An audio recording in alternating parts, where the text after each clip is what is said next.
Call the meeting to order. Transportation Policy Committee, April 27th. You are without your chair or your vice chair today, so I'm all you have left. We'll try to move as quickly as we can. Let's start out with introductions. I'm Larry Cheney with KIPTA. Tom Hall, KYTC District 5 Planning. Thomas Witt, KYTC Central Office Planning. Matt Bullock, KYTC District 5. John Haywood, City Chaplain. Jeff O'Brien, Wood Metro. Ida Coffee Stark. Mike Bowling, St. Matthews. John Black, Oldham County. Justin Tackett, Floyd County. Ryan Dixon, Clark County. Jim Udi, Indot. Ashley Davidson, KIPTA. Adam Forseth, Kipton. David Burton, Kipton. Mary Lou Hall, with Kipton. Randy Salmon, Kipton. Michelle King, Louisville Metro Air Pollution Control District. Andy Rush, Kipton. Amanda Dethridge with KIPTA. Nick Bell, Kipton. Jim Bohan, City of Hillview. Steve Melville, Congressman Greg Guther's office. Mayor Jones, City of Hillview. Barry Armstrong, City of Mount Washington.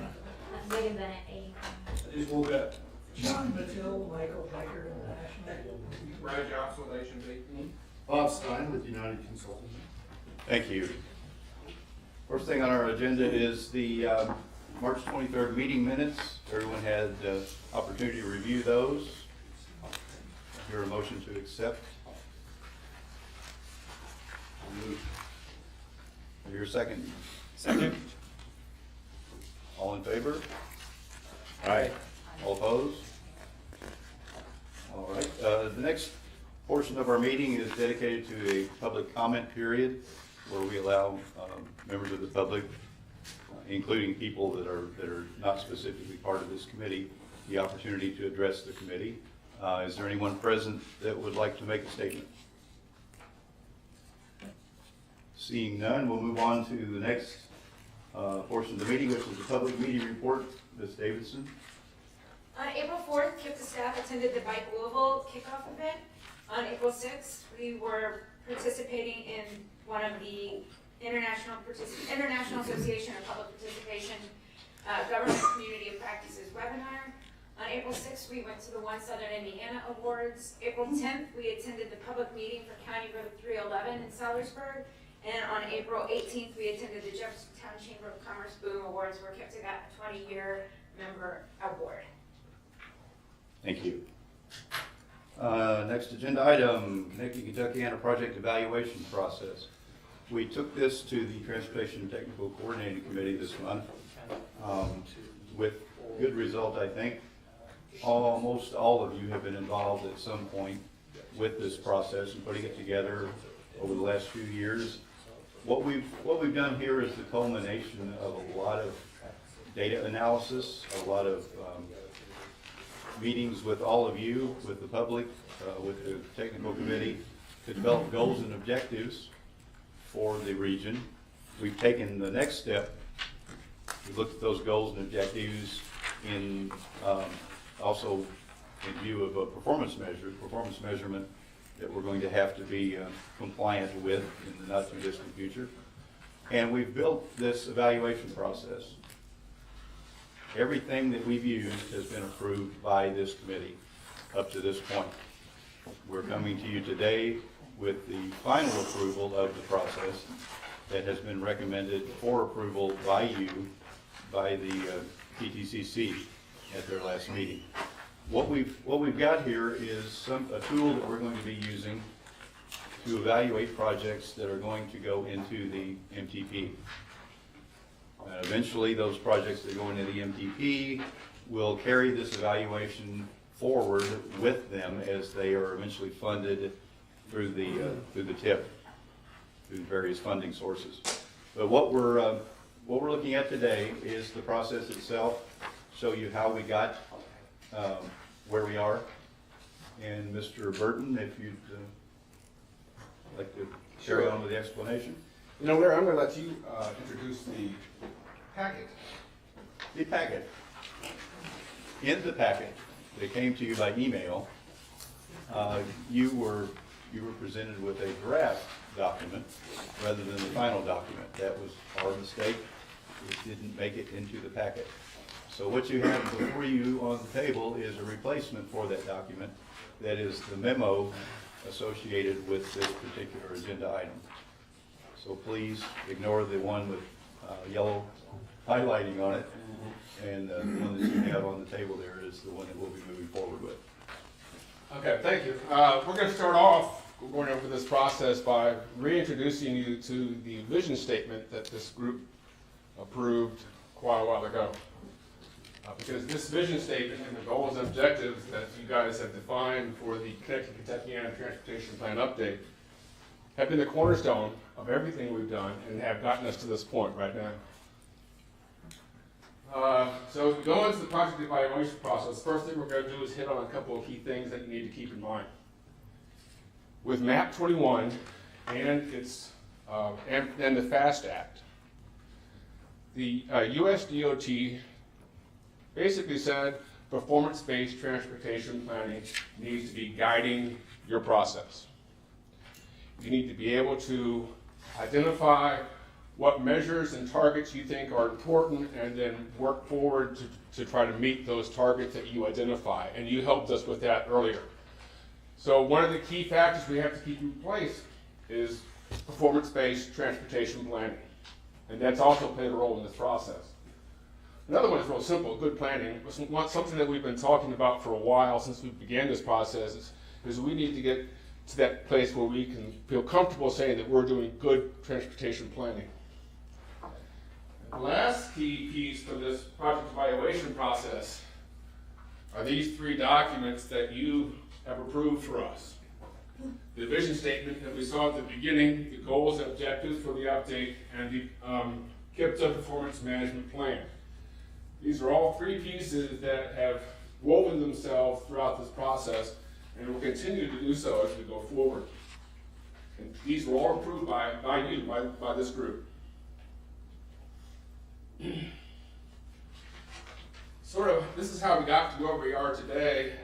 It began with data analysis, public input, and working with you and the TPC in order to identify what issues we need to address. So we were able to come up with a issues report that you looked at, which included those 41 TADs that you've heard us talk about so much. We looked at crashes, we looked at congestion, and we brought this all to you so you would be aware of what types of issues we needed to look at as we went forward. Those issues, along with the federal and state and local emphasis, gave you the basis for you guys to define goals and objectives for the update. So that was the next piece along the way.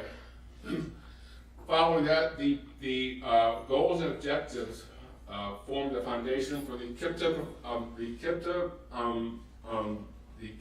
performance management plan, which defines those measures and targets that we need to be shooting for as we go forward. The last piece is the KIPTA project management process. This is the tool that we use to implement projects from the MTP in a timely and efficient manner. And you guys approved that back in August of 2016. So going forward, we're going to talk about that first square, which is that project evaluation process, which is going to lead to the second rectangle, the third rectangle, all the way down. And then there's the feedback loops to make sure that we are covering all of the bases that we need to address as we go forward. So as you can see, there's been a lot of history that has gotten us to this point. You guys have been involved from the very beginning and have approved all the steps that we've taken to get us here. So let's talk about the project management process. I'm sorry, the project evaluation process. We've brought all this information together so that as we look at projects, as we try to define those projects that will do the best job in addressing the goals and objectives that you define, that we need to include both a need and an impact. And if we can do that, we can get a score for each of the criteria. If you don't have a need, you don't get a score. If you're not addressing a defined need, there is no score. If there is no impact, there is no score. If we cannot reasonably estimate that your project will have a particular impact on addressing one of the goals and objectives, will not get a score. It takes both, the need and the impact, to help us to define how that project is going to address that particular criteria.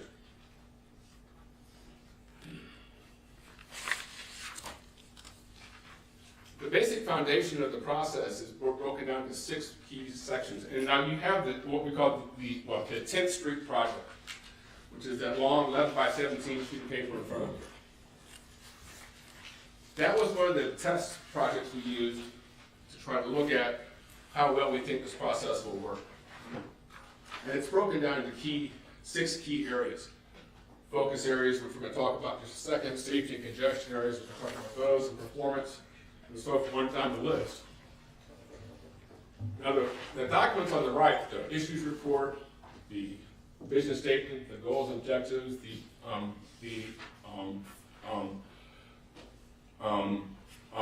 performance management plan have all formed the basis for this framework. So that's one thing to keep in mind as we go forward. When we talk about focus areas, we've talked to you about this before. We presented you geographic areas that on surface streets where there are high crash and high congestion locations that are spatially close to one another, that we thought might form a good focus area. Where should we focus our efforts to make sure we get the biggest bang for the buck? Safety and congestion areas of concern.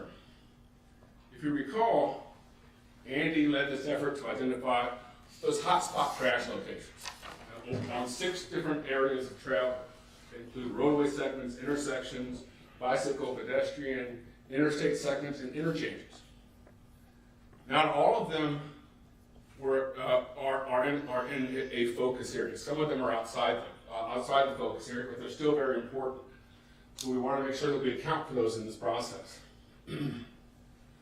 Performance. We use the issues report and the KIPTA performance management plan to make sure that we are identifying the criteria that you can see in that section on the 11 by 17 sheet. The various criteria come from these 2 documents. Public comment. We've reached out to the public, both through this process and through other activities at KIPTA, and we've been able to geocode most of the comments that we've received. And then we can use those as we go forward. The additional transportation considerations are those things that we've talked about in these meetings. Fix it first. Making sure the biggest bang for the buck. Make sure we are somehow engaging Title VI and EJ areas in our process. There are, I think, 8 of those things that we added to the list. And then impact to cost. One thing we've hit on a lot through this process is we want to hopefully get the biggest bang for the buck with the projects that are brought forward to this process. So that's one of the other criteria that we're going to be looking at. Adam's going to walk you through a couple of these things. So if you could look at the screen, he's going to talk to you about the focus areas and other things that are on here. Okay, so what David mentioned is everything that's on the sheet corresponds to a GIS layer that we've created and we've used as a base to visualize the data that we've collected, and that helps go through the process and come up with our rankings. The first thing that he wanted me to show you was the focus areas. Like you said before, the focus areas are made up of high crash locations. They're made up of high crash locations and the most congested areas, the top 10% congested areas in the region. So if a project falls in these focus areas, they will get a score in the blue section. Now it's possible for a project, if it's say a roadway project, to be both in and out, or out of the focus areas. So we have a category. So if you look at the focus areas, it includes several of the. I'll have to zoom in so you can see it a little better. But it includes everything that's inside the focus area that might be a top crash location, top crash intersection, or a roadway segment, or a high congested area. But we also had ones that are not inside the focus areas. So those go in the next section down where we also wanted to score points in. And those are in the green section called safety and congestion areas. So as you can see, there are some that are not inside the purple area. And you can also receive points for that if your project impacts those as well. So those are just the basic beginning, the top part of the sheet that gives you an idea. And then now we actually have data for everything that on this entire sheet. And to score it, we go through it, and this data is going to be available to you all through our KIPTA Online Resource Center, which we're in the process of building. We've shown you parts of it, but it's we're adding to it. As you can see, there's a lot of data that's gone behind this process. I'm just going to show you one of those sections. The section down at the bottom is kind of in a pinkish reddish color about public comments. And since the sheet you have is the 10th Street project, I'll just zoom into that area and we'll turn that on. So it's the one that's the pink dashed line. So what you're looking at is the public comments on the screen, and then to get a score for a public comment, the project will need to impact, you know, something that that we heard at one of our meetings. And I'll just look to see what kind of public comments we have on in the project area.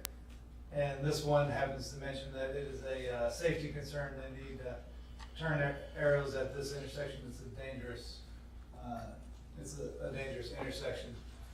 So that's one of the things that's mentioned that will be improved in this project. So it would score points for that in the public comment area.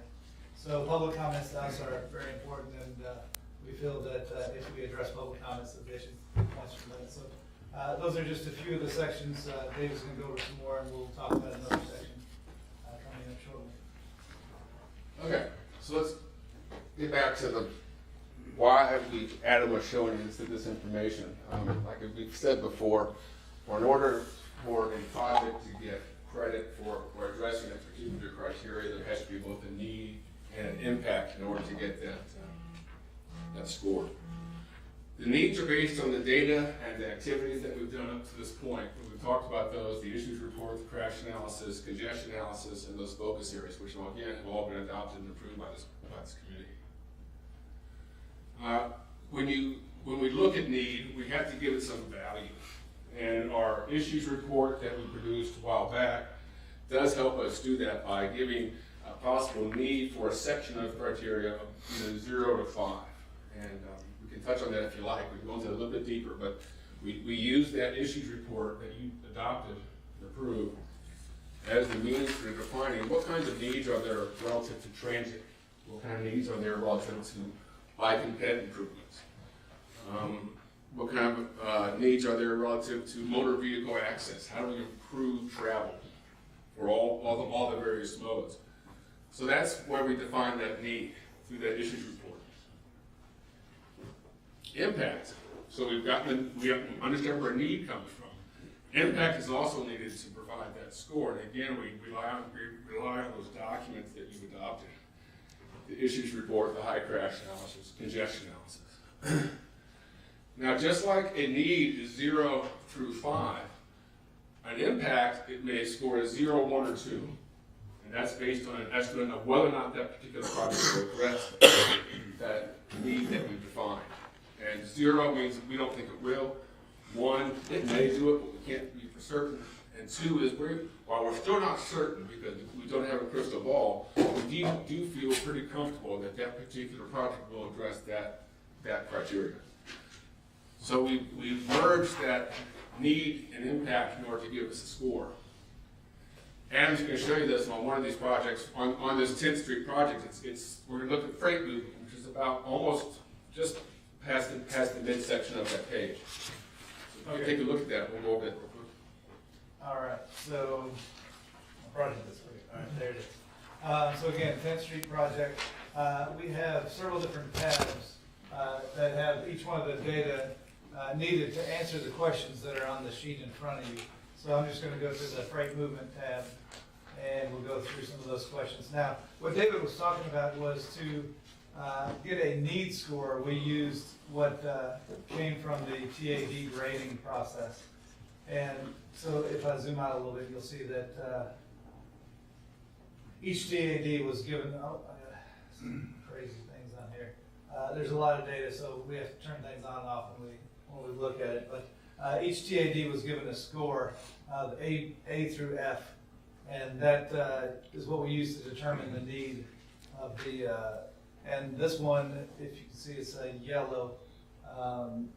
So that means it's the score was 0 through 5, so yellow would be a 3, which is a C grade. All right, so if you look down the list, let's see, the improves access to the KIPTA freight network. So it is not on the KIPTA freight network. Or wait a minute, hold on. All right. Well, because of the project description, it did not get points in that category. So we'll go down to improve mobility on service streets to and from freight clusters. All right, so what you have on is the red are the freight clusters. So this project is right in the middle of a freight cluster. It is to read the project description, it's to widen and add lanes. So we gave it a 2 for the impact on the second one down. And then what you do is you multiply the need by the impact to get a score of 6 there. So basically what we do is, like I said, we just step through the questions, turn the data on and off that you need to answer those questions. And that's how we came up with the score in those categories. Okay.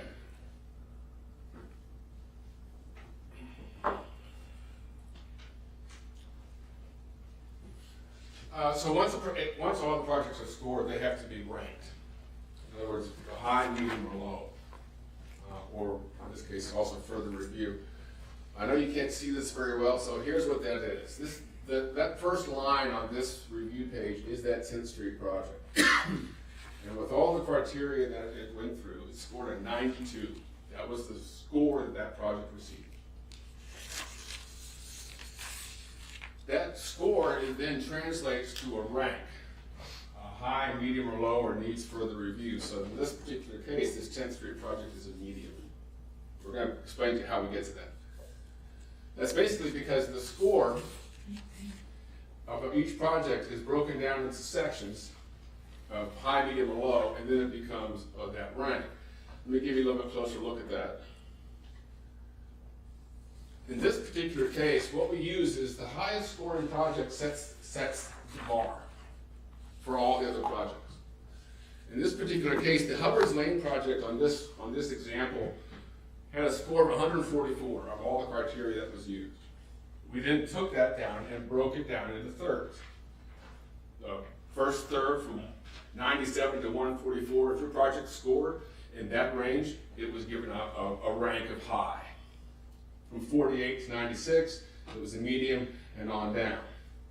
We debated back and forth in our office about what would be the best way to do this. We figured that if a project, the highest scoring project defines that reasonable range of possibility for all the projects.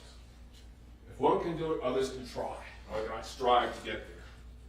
So that's how we use that high, medium, low, and further review, which is the bottom 10%. Further review basically means that we don't think it, while it may be a good project, it may not contribute enough to meeting the goals and objectives and the targets that we've established, or that you've established. So what we would suggest is that the project sponsor who is bringing that project to the table maybe take a second look. Are the things they can do to help that project do better, to help us do a better job of reaching those goals and objectives. So what we have right there on the rank is, and something we really need to understand about this process, because there has been some confusion in some of the activities we've done up to this point. You need to understand what the rank does and what it does not. The rank gauges the contribution of the proposed project toward meeting the goals and objectives and the targets that have been established by this committee. Okay, it helps us determine how well that project will help you reach those goals and objectives. What it does not is, it doesn't say that if you score a low score on a project, it doesn't mean it's a bad project. It can still be a good project. The question is, how well does it help the MTP meet those goals and objectives? So a bad score does not equal a bad project. A bad score simply means that a project does not contribute enough towards achieving those goals and objectives that you've defined. That's really important to keep in mind as we go forward. The last thing is this further review category. If your project scores in the lower 10% of this range of scores, what we're saying is, again, it's not a bad project, but we think it needs to contribute more. If you're going to be using the funds that we think are going to be available as we go forward, we want to make sure that you're contributing as much as possible towards reaching those goals and objectives. So what we're going to say is, if your project scores in that lower 10%, take another look. Let us help you walk through the process and find those tweaks that you might be able to add to your project or modify your project so it can do a better job of helping us reach those goals and objectives. So basically what this does is that this supports the goals and objectives that you've defined that are important for our region. It helps us to meet the targets that you've defined. It improves connections, which is one of the main things you said it was important that we do as we go forward with this MTP. Connecting Kentuckiana. Oops. I got ahead of myself. You said biggest bang for the buck. So let's use those funds as efficiently as we can. Let's make sure that we direct our investments toward the needs that we've said are important. And let's consider the regional need and benefit of improvements within specific geographic areas. There's been some confusion. Some people think region is, a regional improvement must encompass the entire area. It doesn't. Your bike project and your transit project combined with this other bike project or this other roadway widening combined might create a regional improvement. So we need to be willing to look to those possibilities. How can we use this? Hopefully, after you approve this process, we will begin project development. We will begin looking at what types of projects we want to include in the MTP. This will provide that guideline as we go forward. What about the KIPTA project management process? The thing that you approved back in August. This is going to play an integral role in determining how funds are programmed in our region. The high, medium, and low will then fold into that process. And further ensures that the goals and objectives that you define are met. All very important pieces of this process. Going forward, we're going to look at the projects in the current MTP. Those that are in the TIP are considered committed and they will not go through this process. You as a policy committee have said, we think these projects are important. You've already said that. So we're going to honor that. We need to update some project information. We need to update some of these focus areas and safety areas that Adam was showing you earlier. And we need to update this online resource center that Adam also talked about earlier. Then the staff is going to go through and look at all the projects in the 2035 MTP, the current MTP, given the high, medium, and low. Then we're going to sit down with you and TTCC and say, okay, what haven't we addressed? And that's going to be important. And then we're going to look at the needs analysis that you help us define. What types of projects can we develop to come up to address those particular needs? And then we're going to go through this circular process of trying to make sure we address everything that you told us was important. The things in yellow are places where we're going to need your help and the help of the TTCC. We need to update the project information so we are sure we're capturing everything that we can capture when it comes to looking at your projects. We need to, after the staff goes through their process of trying to identify the high, mediums, and lows, we're going to sit down with you and say, do you think this is reasonable? Have we left something out? How can we better capture what you think your project is going to do for our region? This will happen on both the red and the blue areas, the current MTP and the MTP that we're working on. We're going to have training about how this all works together, so everyone can work together as we go forward from here. And here's some of the history of the things that we've been doing that got us to this point. And the last one was the TTCC recommendation to you to approve this process so that we can go on to the next step. So what we're asking of you today is to discuss and consider and hopefully adopt this project evaluation process. Thank you, David. Do we have any discussion before I ask for a motion to approve? I guess my question would be, do you start out, Larry or David, with a pot of money to do any project that any of us think is worthy in our communities? You start out with a pot and say, hey guys, we gotta work within this pot, regardless of what your project is, but here's how much we got to spend in this area. Yeah, we're gonna work with both states, KYTC and NDOT and TARC as well, to try to figure out what we think may be available as we look forward in the next 25 years. What kind of funds will be available? So at the end of the day, there will be a pot. The pot of money does not drive the process. Process to prioritize the projects is independent of how much money there is to spend, but how deep we go in the process is dependent on But the money. process, as it goes, eats up the pot of money, right? Eventually, Just like a checkbook. it takes the money from the pot. Conceivably.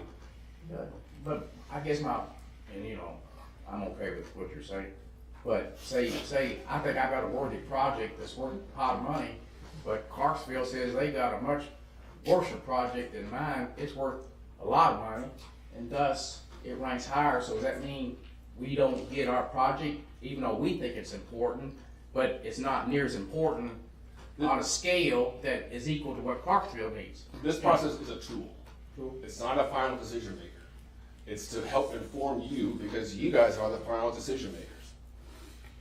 But we want to make sure that as you go forward and as you consider all the possibilities and all the factors that may influence your decisions, that we give you those tools so you can do that. So you, first of all, the funds are separate by state. Clarksville and Oldham County will not be competing for the same pot. But let's say it's J-Town and Oldham County.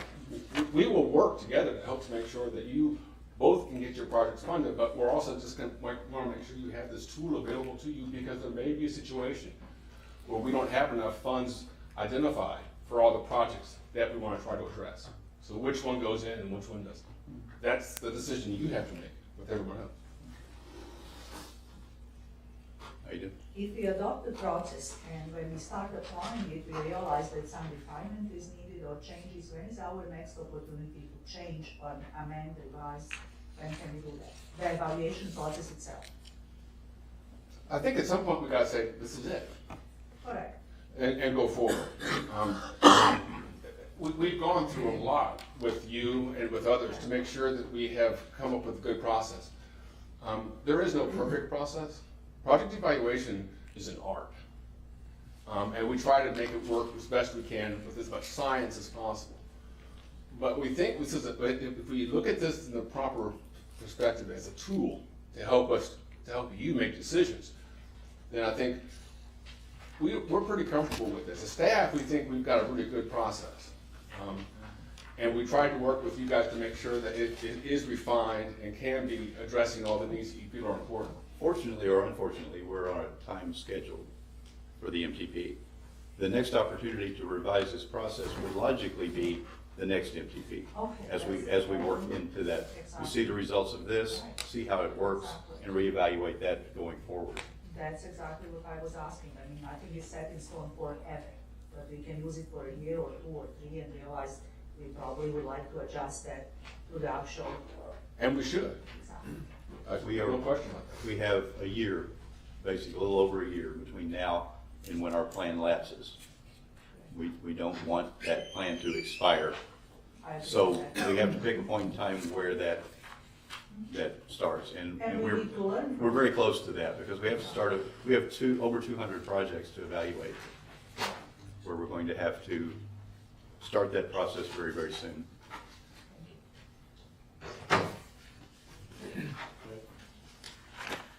From a number crunching standpoint, I'm an engineer, like numbers. you got a column for the scoring sheet. You got a column for need, and you got numbers associated with need, and then you got impact, which is a multiplier, I guess. Correct. And so you may have a need score, and if you have a 0 impact, then you get a 0 score, I guess. So, okay.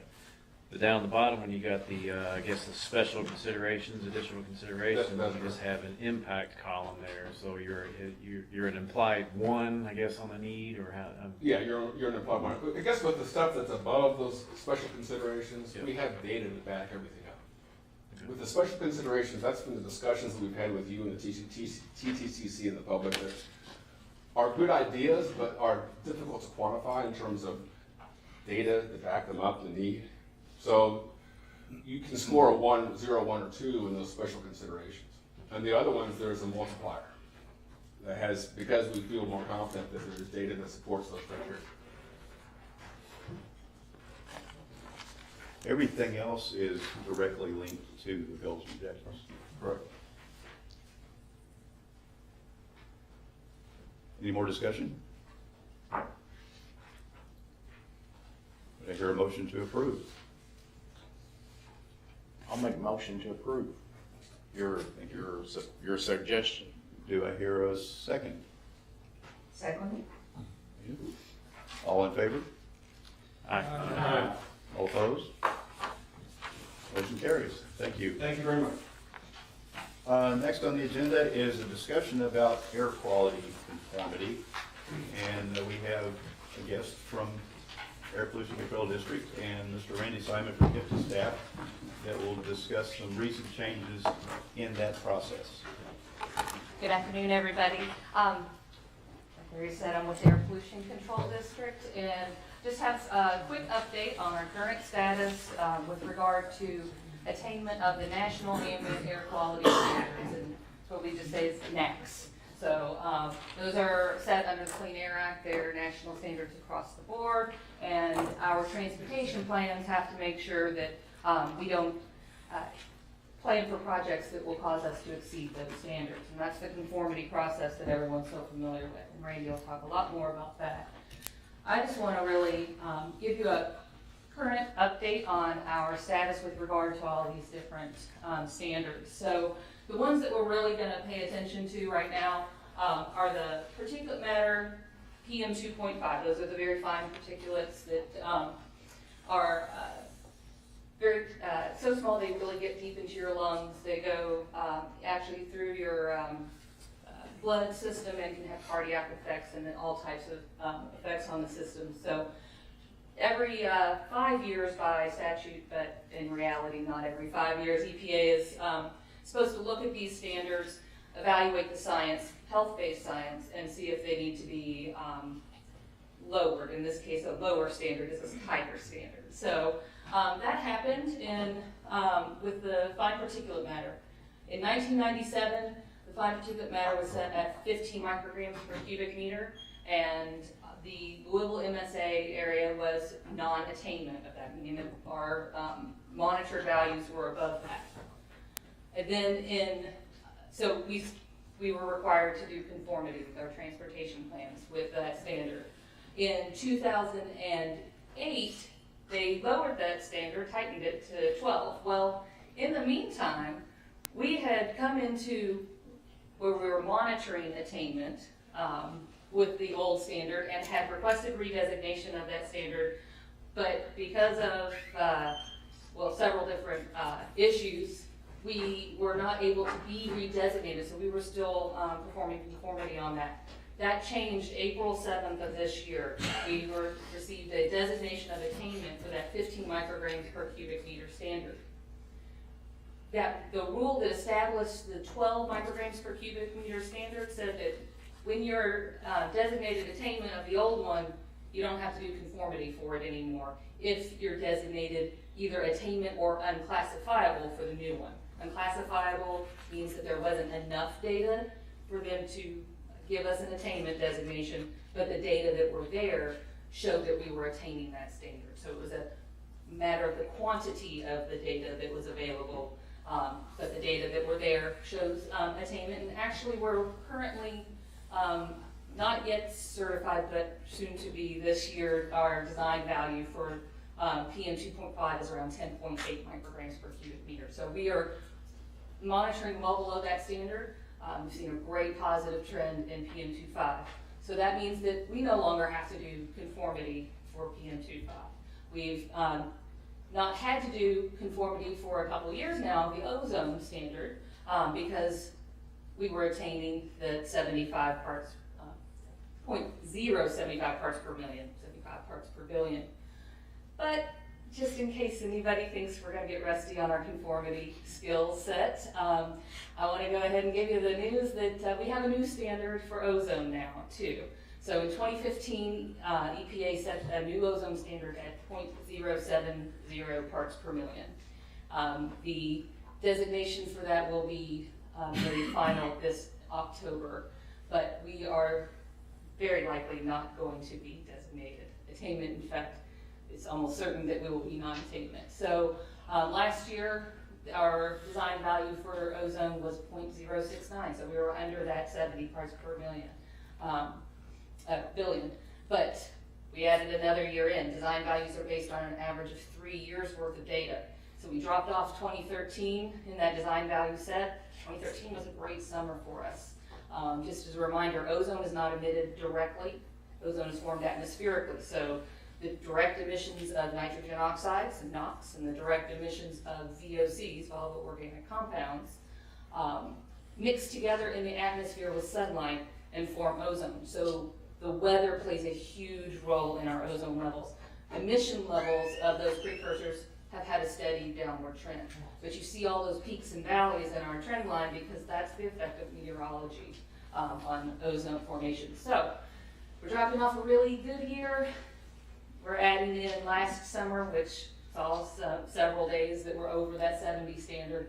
And though not certified yet, we're looking at a design value of 0.074, and that's what the attainment designation will be based on.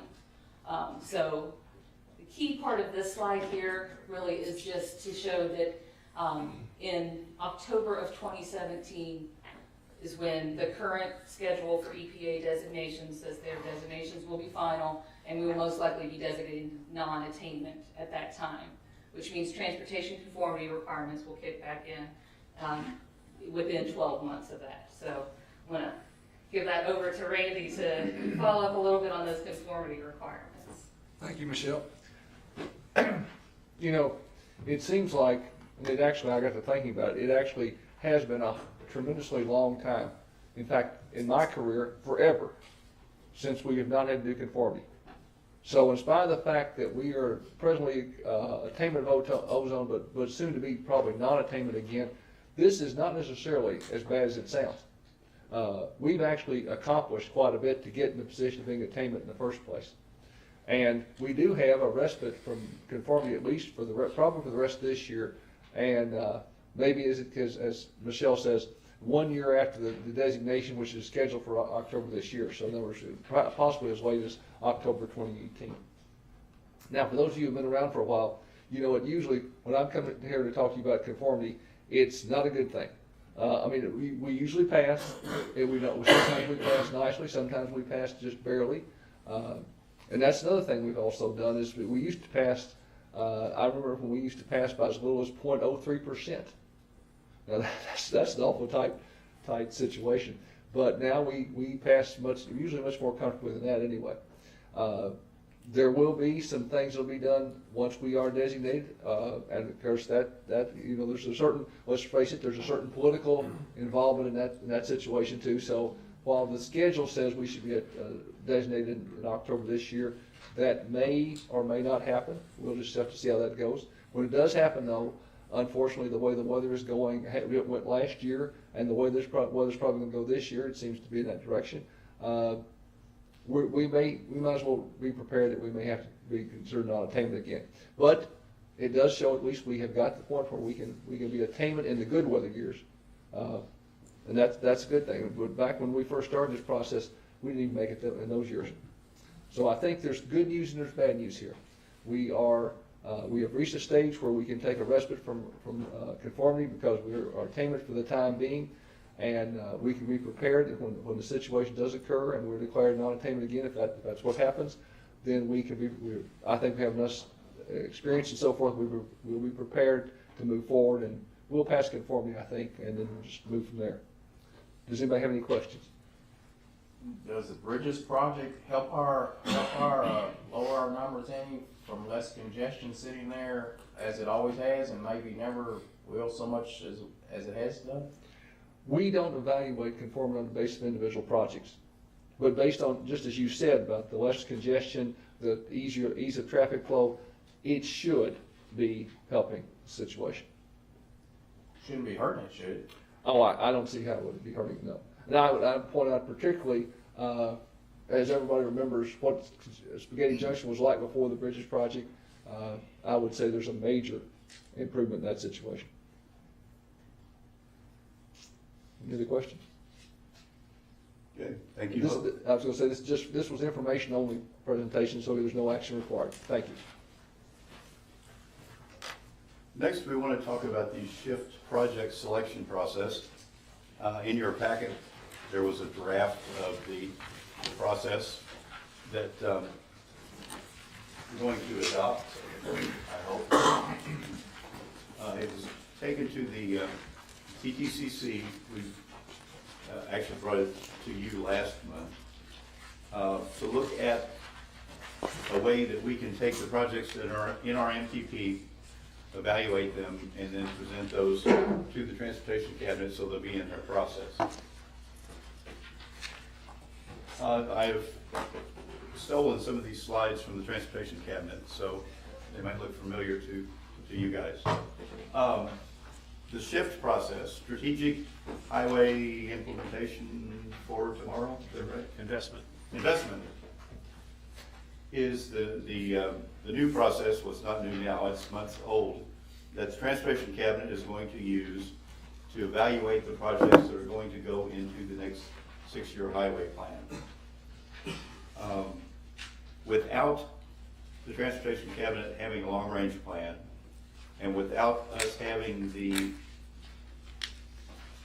direct input to the plan as an MPO, this is a great opportunity for us to work with the cabinet to see that the projects that we feel like are the most important projects for our region get attention through that process. And thus far, we've worked very closely with the cabinet in getting to that point. These are some of the things that they hope to achieve from it. It's a data-driven process, which is very, very similar to what we're doing, which is why I think we're at a great point in time here where we're both talking about the same type of analysis of the projects. They have limited funds, as most of you know, so this process is going to be able to direct those funds more appropriately to the projects where there is the greatest need. There's also some things that we'll look at here in a second. One of the things that they say is going to create a more even playing field across the state on how projects are funded and where the money goes as far as regions are concerned. And I'll show you a little bit about their plan on how they're going to do that.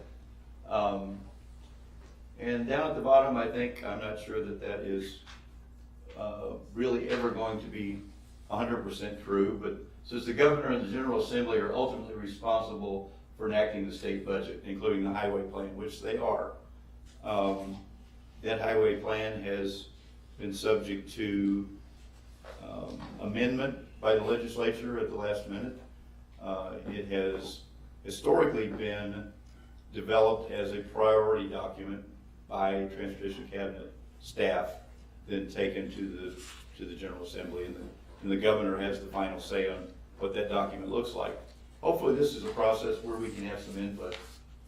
The first step after we made our project selection, which you approved last month, is to evaluate all of those projects. Our list of projects plus the district's projects.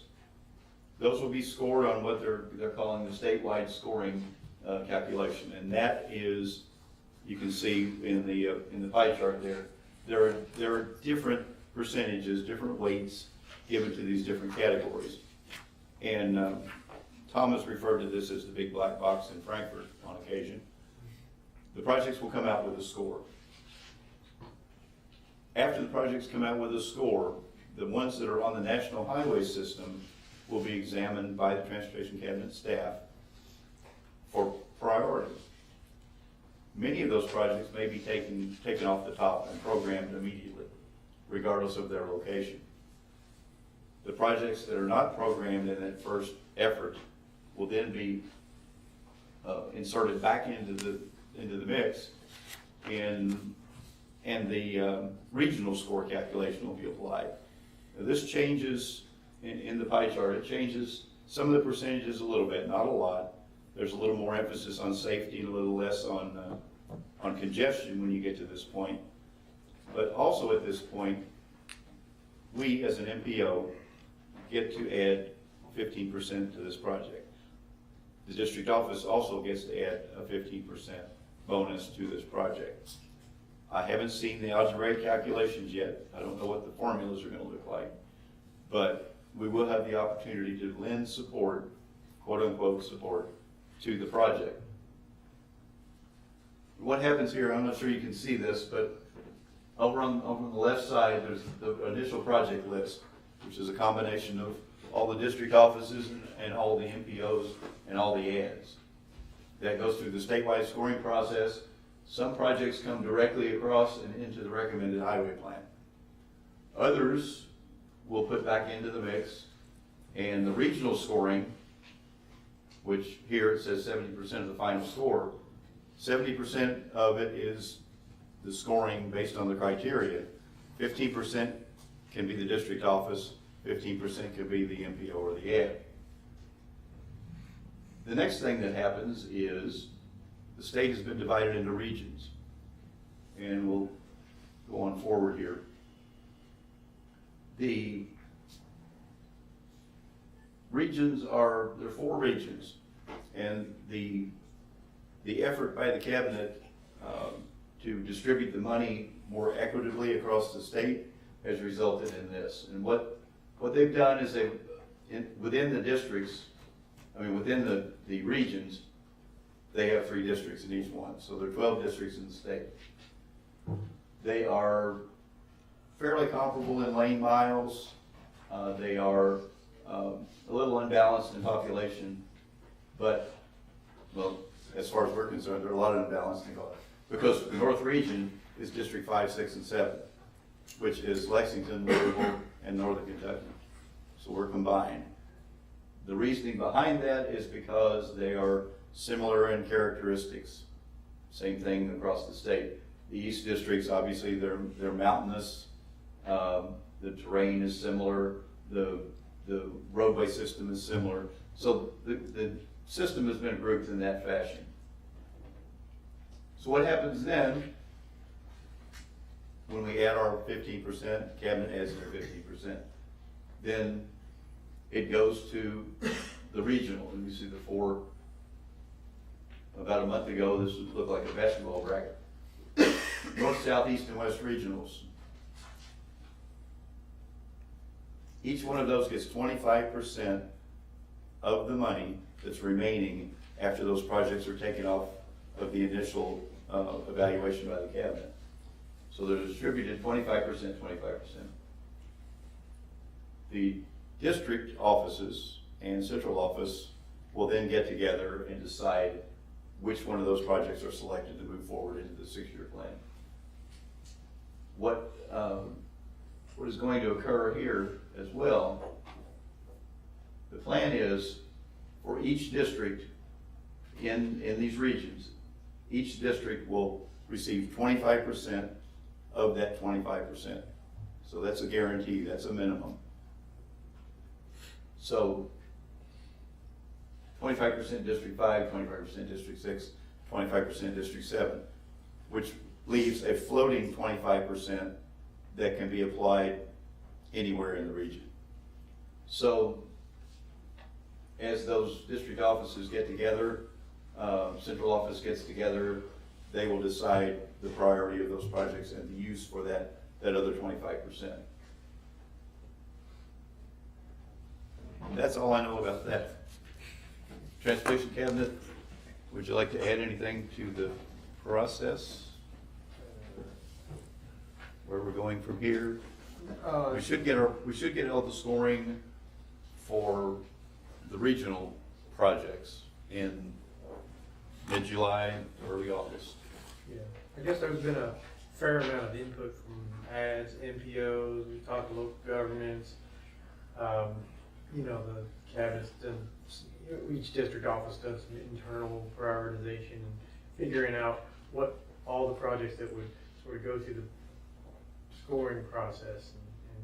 And you know, we've all sort of been a part of that, but in a couple of months, we're gonna see a list of the projects, you know, that have made the final cut and where they rate in the final list. And that'll be an interesting list. We'll all get to take a look at that and go, you know, what really rates as a good project as it's gone through the scoring process, and what projects do we know need a boost, you know, so to speak. And those will be interesting discussions, and then, it's just a process.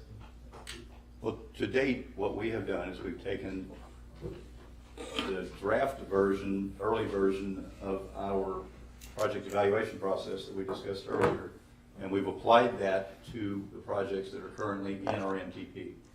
And that's the list that we brought to you last month for approval, and then we sent that on up to the Transportation Cabinet.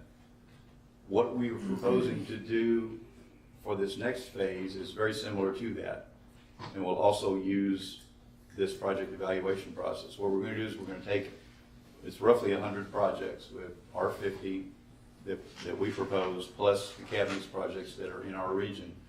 And we're going to take all of those projects and evaluate those through this project evaluation process that we just went through, that you just approved. That is going to be a tool for us to then prioritize projects where we can apply that boost, that extra support, so we'll know where to distribute that. That will occur, like I said, mid-July to early August. Once we get those projects back and we get the scores, the regional scores from the Transportation Cabinet, what we'll probably do is, what we'd like to do is, after we score the projects, put together a TTCC working group to look at those projects, look at those scores, make those recommendations, and work with the district office on where we're going to apply those extra points.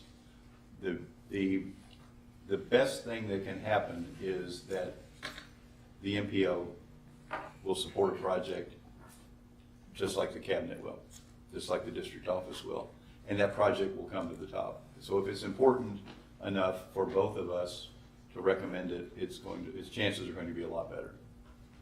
But that's what I'd like, because I have to submit by next Tuesday our plan on how we're going to do this next phase of the process.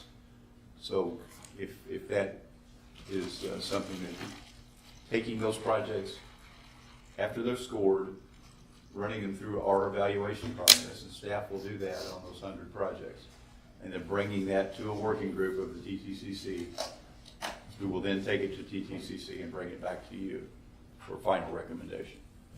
If that is a suitable course of action, or if there are any other suggestions, I would certainly entertain those. Is TTC okay with that process? Yes, they are recommending that you. So they're okay with you all doing evaluation, staff, and then bringing those results to them as a group, Yes, right? TTCC recommended that process to you for approval.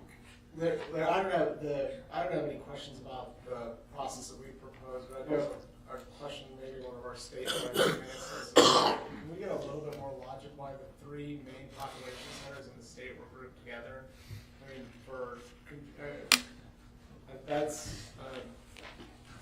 so we get 25% of the funding, is that right? Well, let me add something before they do, and maybe that'll get them off the hook. I don't want to put it on the spot here, and I know these are district, so I just. Well, part of the logic, I think, is that first tier, that first statewide scoring tier. The process is expected to favor the urban areas, because it will be looking at the NHS national highway system, you look at congestion and safety as some of the primary components. And the discussion so far, whether it pans out or not, we'll see, is that process will favor the urban areas. So a lot of those projects will be taken through that first tier, which leaves it more equitable in the second part of the process. Is that That was reasonable? that was very well said. That's the reason. That's the logic that was used to determine to group the regions, the districts that way. And it's kind of like Aida was saying with when is the opportunity to change the process? Well, 2 years from now, because if this process that they're using doesn't look like it's equitable, they may choose another way to do it and revise the criteria or the process. But I think they're at a point in time, just like we are, they've chosen that route, and that's where we're headed. But as you say that in what you said it well, but what about if his point is you get 25% of the money, but a lot of his needs aren't on federal highway projects. Well, And the national highway system. Federal highway system. He needs a lot of money, and he's a metropolitan area. He's got much more needs other than just the federal highways, but he's only going to get 25% of the pot. Well, the thought again there is that those projects that would have the greatest need in the region are taken care of through the other process, which leaves more money for the local projects for the next level, theoretically. Those get skimmed off the top, the NHS projects, so that frees up more allowances for those metropolitan type projects. We have a lot of lane miles on the NHS system in our region. You look for a motion to approve this process to move on? Yes, sir. So moved. Second. All in favor? Aye. All opposed? Motion carries. Thank you very much.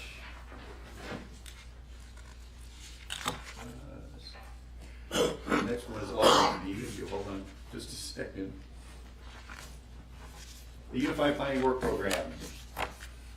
The 2018 UPWP was circulated a month ago for review. We received comments from Transportation Cabinet, from NDOT, Federal Highways, and FTA.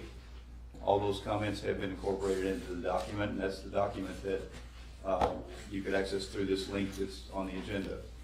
Does anyone have any additional comments or changes to the document? Yeah, so under the status of comprehensive plans and other land use activities for Floyd County, we are actually almost done with our comprehensive plan update. So it should be done this summer. So safely, I would say June, being adopted. And then we also have a thoroughfare plan that we did in 2007 that's not listed on here. 2007? Yes. That's it. Thank you. Anything else? Well, I will need, because we have to submit this to the Transportation Cabinet tomorrow, I will need approval of the document as it currently exists. So a motion to approve. So moved. Second. Second? All in favor? Aye. All opposed? Motion carries. Thank you very much. We will finish off the meeting with administrative modifications to the tip. Ms. Hallberg? Thank you. Yes, around the table there is a memo from me, and on the back of that there is a spreadsheet with 3 projects on it. These are administrative modifications to the Transportation Improvement Program. Administrative modifications are considered to be minor changes, and so they don't need to go through the full process that an amendment would need to have done. These projects that are on here, there's only 3 of them. They're all in Kentucky. There's nothing for Indiana this time. They are The first one is just Kentucky 480. It is increasing the utility funding in 2017. We're adding a Kentucky 155 at South Public Road intersection. It's a safety improvement there.